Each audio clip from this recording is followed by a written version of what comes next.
अस्सलामुअलैकुम, hello and good evening. आज हमारा सीटेट का जो मोस्ट इम्पॉर्टेंट टॉपिक है सीडीपी, उसका फर्स्ट वीडियो अपलोड होने जा रहा है, जिसमें आज हम हमारा फर्स्ट टॉपिक देखने वाले हैं विकास और वृद्धि। जिसमें अगर हम सबसे पहले देखेंगे तो विकास की अवधारणा यानी कि कंसेप्ट ऑफ डेवलपमेंट। अगर हम टॉपिक को देखेंगे, इसी से पता चलता है कि डेवलपमेंट यानी कि जो चेंजेस होते हैं, जो स्टेप बाय स्टेप जो चेंजेस होते हैं, उसे हम क्या कहेंगे, विकास। विकास के अगर गहराई से मालूमात लेंगे तो उसमें सबसे पहला टॉपिक ये है कि विकास ये निरंतर चलने वाली प्रक्रिया है।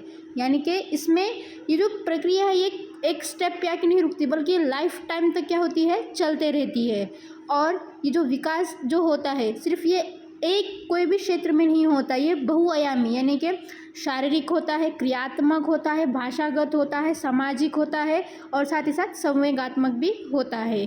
फिर अगर हम मालूमात लेंगे तो ये गुणात्मक और परिणामात्मक परिवर्तन होता है। यानी कि जो इंसान के अंदर जो तब्दीली होती है, जो खूबी होती है और साथ ही साथ उसके अंदर जो चेंजेस होते हैं वो परिणामात्मक, यानी कि उसको हम नाप भी सकते हैं, उनकी पैमाइश भी की जा सकती है, ये विकास है। और जो मशहूर मनोवैज्ञानिक है अरस्तु, उनके अनुसार अगर देखा जाए तो विकास आंतरिक और बाह्य कारणों से व्यक्ति में परिवर्तन है। यानी कि विकास एक ऐसा प्रोसीजर है, यानी डेवलपमेंट एक ऐसा प्रोसीजर है जो कोई भी मनुष्य के आंतर और बाह्य दोनों साइड से होने वाली ये पूरी मुकम्मल तब्दीली है। उसके बाद अगर हम हमारा नेक्स्ट टॉपिक देखेंगे, विकास के अभिलाषा, मतलब विकास का इंसानों के ऊपर क्या असर होता है, उसके क्या इफ़ेक्ट्स होते हैं। तो उसमें सबसे फर्स्ट है जीवन पर्यंत चलने वाली प्रक्रिया। हाँ, जैसा कि हमने फर्स्ट ऊपर ही देखा था कि विकास एक ऐसी है जीवन पर्यंत, यानी कि इंसान के पैदाइश से लेकर मौत तक ये चलने वाला अमल है। उसके बाद है गर्भधारण से मृत्यु पर्यंत। यहाँ मतलब बच्चे की पैदाइश से पहले से जो ये प्रोसीजर शुरू होता है तो इंसान के मरने तक ये अमल जारी रहता है। फिर उसके बाद विकास बहुआयामी है। बहुआयामी यानी कि ये सिर्फ कोई भी एक क्षेत्र में नहीं होता, सिर्फ जिस्मानी तौर पर तब्दीलियाँ नहीं होती। और ये विकास शारीरिक होता है, संवेगात्मक होता है, भाषाई होता है, ये तमाम तौर पे विकास होते रहता है। फिर उसी के साथ साथ ये लचीला है। लचीला मतलब फ्लेक्सिबल। अगर हम देखा जाएंगे तो जो भी कोई भी इंसान होता है उसमें अगर शारीरिक तब्दीली, जिस्मानी तब्दीली अगर बहुत जल्दी हो रही है या फिर उसकी जो ग्रोथ है वो जल्दी हो रही है, तो इसका मतलब ये नहीं है कि उसकी जो लैंग्वेज की जो ग्रोथ होगी वो भी बहुत जल्द होगी। नहीं, ऐसा हो सकता है कि कोई क्षेत्र में डेवलपमेंट ज़्यादा होगा तो कोई क्षेत्र में डेवलपमेंट कम होगा। तो इसीलिए कहा जाता है कि विकास क्या है, ये लचीला है। विकासात्मक परिवर्तन मात्रात्मक हो सकता है। अब जो यहाँ पे जो नेक्स्ट पॉइंट जो है उसका मतलब ये है कि विकास के ज़रिए से जो भी इंसानों में तब्दीलियाँ होती हैं, जो भी मनुष्य में जो चेंजेस आते हैं वो मात्रात्मक, यानी कि उनकी हम पैमाइश भी कर सकते हैं, उनको हम नाप तोल सकते हैं। फिर उसके बाद किशोरावस्था के दौरान शरीर के साथ संवेगात्मक सामाजिक में तेज़ी। ये कोई भी इंसान का ये एक ऐसी अवस्था है, एक जटिल अवस्था है जिसमें क्या होते हैं, इंसान के जो बॉडी होती है उसमें बहुत सारे चेंजेस आते हैं। तो उस टाइम पे जो फिजिकली चेंजेस होते हैं, साथ ही साथ उसके जो इमोशंस और साथ साथ वो सोशल, उसके अंदर बहुत सारी चेंजेस भी हमें नज़र आती हैं। क्यों? क्योंकि ये इंसान के लिए एक बहुत ही जटिल अवस्था है, जिसमें उस टाइम पे उसके अंदर जो फिजिकली जो चेंजेस आते हैं तो उस टाइम पे उसके अंदर के जो इमोशंस होते हैं वो भी ज़्यादा बाहर आने लगते हैं। और साथ ही साथ वो सामाजिक जो उसके अंदर बॉन्डिंग होती है, सोशल जो बॉन्डिंग होती है, वो भी बॉन्डिंग क्या होती है उसमें बढ़ने लगती है। कौन से लेवल पे? किशोरावस्था में। अब हमारा जो नेक्स्ट टॉपिक है वो है विकास के आयाम। विकास के आयाम यानी कि जैसा कि हमने ऊपर के टॉपिक में पहले ही देखा था कि विकास क्या है, ये एक मल्टी डायमेंशनल है। मतलब सिर्फ कोई भी एक क्षेत्र में, कोई भी एक लेवल पे ये विकास नहीं होता। जब होता है इंसानों में कोई भी हो, ये जो होता है वो मल्टी डायमेंशनल, यानी कि शारीरिक विकास, मानसिक विकास, संवेगिक विकास, क्रियात्मक विकास, भाषाई विकास और सामाजिक विकास। जो भी इंसानों में कोई भी इंसान हो, कोई भी मनुष्य हो, उसमें जितनी भी ये चेंजेस आएंगे, ये चेंजेस इन्हीं क्षेत्रों में होंगे। और ये स्टेप बाय स्टेप होते हैं। जब स्टेप बाय स्टेप तो होते हैं, लेकिन ये फ्लेक्सिबल हैं। किसी में कोई क्षेत्र में विकास जल्दी होता है तो कोई क्षेत्र में विकास बहुत स्लो होता है, लेकिन ये होते रहता है। और स्टेप बाय स्टेप एक एक स्टेप को ये क्या होते हैं, फॉलो करते हुए चलते हैं। इसीलिए कहा जाता है कि विकास ये जीवन पर्यंत चलने वाली अमल है और साथ ही साथ ये फ्लेक्सिबल यानी कि लचीला होता है। यहाँ तक हो गई बात हमारे विकास की। अब जो हमारा नेक्स्ट टॉपिक है वो है वृद्धि, यानी कि जिसे हम नॉर्मल लैंग्वेज में कहते हैं ग्रोथ। विकास की अगर बात की जाए तो विकास ये शारीरिक होता है और साथ ही साथ ये मानसिक, संवेगिक, ये तमाम ये आयामों पर इफ़ेक्ट करता है। लेकिन जहाँ तक बात आती है वृद्धि की, वृद्धि ये सिर्फ़ और सिर्फ मनुष्य की जो शारीरिक संरचना होती है, मतलब जो जिस्मानी जो बनावट होती है, उसी चेंजेस को ये जाहिर करता है। वृद्धि शारीरिक संरचना का विकास, यानी कि जिस्म में जो तब्दीलियाँ होती हैं वक्त के साथ साथ, उस तब्दीली को जो जाहिर करता है वो है हमारा वृद्धि। अब ये जो वृद्धि होती है हमारी, ये कौन कौन सी चीज़ों से होती है? इसके अंदर आती है इंसानी जिस्म की लंबाई, वज़न, मोटाई तथा अंगों का विकास आता है। यानी कि जो एक ऐसा स्टेप आता है इंसान की लाइफ में जहाँ पे उसके बॉडी के जो पार्ट्स होते हैं उसमें कोई चेंजेस आने लगते हैं, तो ये सब हमारा किस में इंक्लूड होता है? वृद्धि में। तो ये जो वृद्धि है, वृद्धि ये विकास का ही एक हिस्सा है। वृद्धि तथा विकास को प्रभावित करने वाले कारक। अब जो हमारा नेक्स्ट टॉपिक है वृद्धि और साथ ही साथ विकास, ये दोनों चीज़ों के ऊपर कौन सी चीज़ें ज़्यादा असरअंदाज होती हैं? तो उसमें जो सबसे फर्स्ट टॉपिक है हमारा पोषण।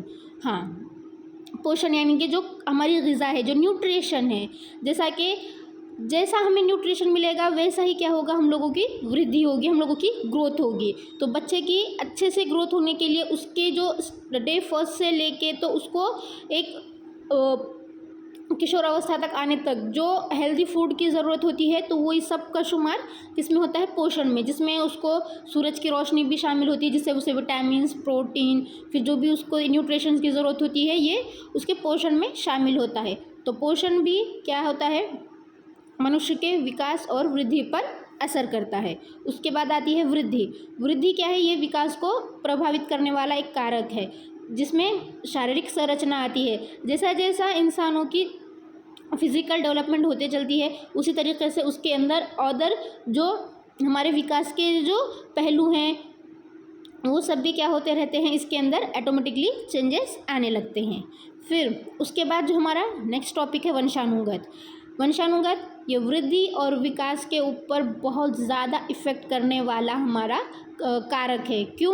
क्योंकि जो हमारा तवारुस होता है, जो हेरिडिटी होती है, इंसान में कोई भी जो चेंजेस आते हैं, कोई भी जो तब्दीली, कोई भी जो खासियत या खामी जो भी होती है, ये उसके हेरिडिटी से ही उसे मिलती है। कुछ अगर देखा जाए तो कहा जाता है कि पर्यावरण का असर होता है ज़्यादातर, मतलब पर्यावरण का तो असर होता ही है, लेकिन साथ ही साथ स्टार्टिंग में जो इफ़ेक्ट होता है वो उसके वंशानुगत, जिसमें अगर वंशानुगत यानी कि जो बच्चे की हाइट होती है, जो उसके चेहरे का रंग होता है, ये सब उसके वंशानुगत से ही उसे मिलती है। फिर उसके बाद होता है लिंग। ये वृद्धि और विकास को प्रभावित करने वाला भी एक अहम कारक है। लिंग के ज़रिए से कहा जाता है कि कुछ टॉपिक्स में, कुछ केसेस में ऐसा होता है कि कभी कभी गर्ल्स की जो ग्रोथ होती है कुछ स्टेप्स पे बॉयज़ से जल्दी होती है, और कहीं पे एक ऐसा स्टेप आ जाता है, ऐसा लेवल आता है कि जो बॉयज़ की जो ग्रोथ है वो गर्ल्स की बनिस्बत तेज़ी से होती है। तो ये भी क्या होता है, जो आपका जो जेंडर है वो भी क्या होता है, विकास को प्रभावित करने वाला एक कारक बन जाता है। उसके बाद है वायु और प्रकाश, यानी कि सूरज की रोशनी और साथ ही साथ हवा। ये भी हमारे वृद्धि और विकास को इफ़ेक्ट करने वाला कारक है। क्यों?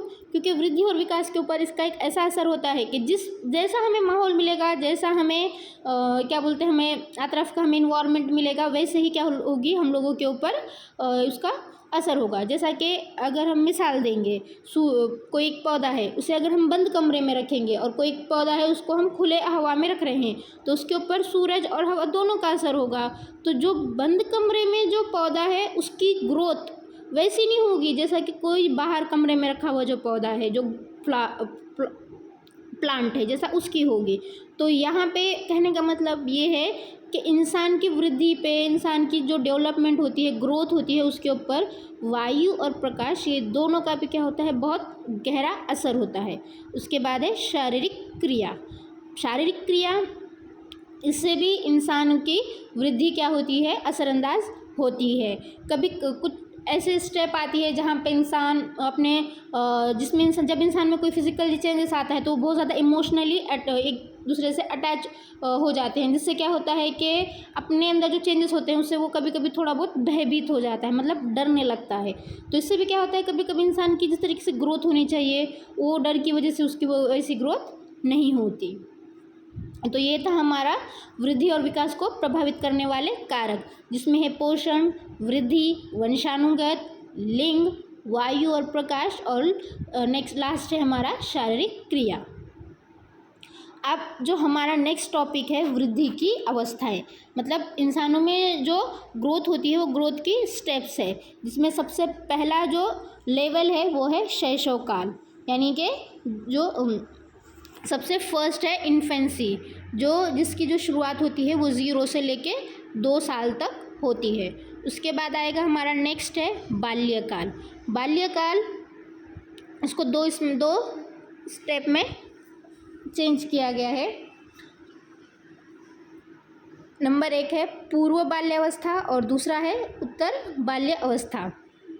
जो कि पूर्व बाल्यावस्था की जो एज है वो है 2 से लेकर 6 साल, और उत्तर बाल्यावस्था की जो एज है वो है 6 से लेकर आपकी 11 साल या फिर 12 साल तक। उसके बाद जो हमारा नेक्स्ट है वो है किशोर अवस्था। किशोर अवस्था जिसका जो एज लेवल है वो 12 से 18 साल तक का है। फिर उसमें आएगा हमारा नेक्स्ट है ये युवा प्रौढ़ अवस्था, परिपक्व प्रौढ़ अवस्था और है वृद्धि प्रौढ़ अवस्था। तो ये हमारे वृद्धि और वृद्धि के क्या है अलग अलग स्टेजेस हैं, जिसमें किस तरीके से एक बच्चे की या फिर कोई भी इंसान की किस तरीके से इसके अंदर पूरी तरीके से विकास होती है, डेवलपमेंट होता है। इंशाल्लाह ये हम हमारे आने वाले नेक्स्ट क्लास में पढ़ेंगे। थैंक्स फॉर वॉचिंग एंड अल्लाह हाफिज़।